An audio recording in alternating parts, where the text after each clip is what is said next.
എന്താ ഒരു doctor late ആയ?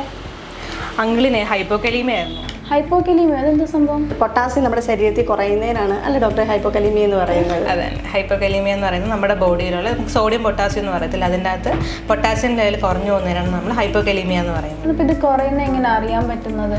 നോർമലി ബ്ലഡ് ടെസ്റ്റ് ചെയ്താൽ നമുക്ക് മനസ്സിലാവും. അല്ലാതെ ഇപ്പോൾ നമുക്ക് സിംറ്റംസ് വെച്ചിട്ട് മനസ്സിലാക്കാൻ പറ്റും. നോർമൽ ഒരാൾക്ക് ഇപ്പോൾ പെട്ടെന്ന് മസിൽ ക്രാംസ് വരിക, ഹൃദയമിടിപ്പ് കൂടുക, അല്ലെങ്കിൽ പെട്ടെന്ന് തരിപ്പ് വരിക, ഭയങ്കര ക്ഷീണം വരിക, അതെല്ലാം കൂടെ വരുമ്പോഴേക്കും നമുക്കത് വേണമെങ്കിൽ ഹൈപ്പോകലീമിയയുടെ സിംറ്റംസ് ആയിട്ട് വേണമെങ്കിൽ പറയാം. ഇപ്പോൾ ഒരുപാട് നേരം വൊമിറ്റ് ചെയ്താൽ തന്നെ ഈ sodium potassium level actually variation കാണും. ഓൾറെഡി ഇപ്പോൾ ഡയൂററ്റിക്സ്, അതായത് ചില മെഡിസിൻസ് ഉപയോഗിക്കുന്നവരിൽ അല്ലെങ്കിൽ വൊമിറ്റിംഗ് ഡയറി ഉള്ളവരിലൊക്കെ ഈ പൊട്ടാസ്യം ലെവൽ താഴാനുള്ള ചാൻസസ് എപ്പോഴും കൂടുതലായിരിക്കും. അപ്പോൾ നിങ്ങൾ ഓൾറെഡി അങ്ങനത്തെ മെഡിസിൻസ് ഉപയോഗിക്കുന്ന ഒരാളായിരുന്നു.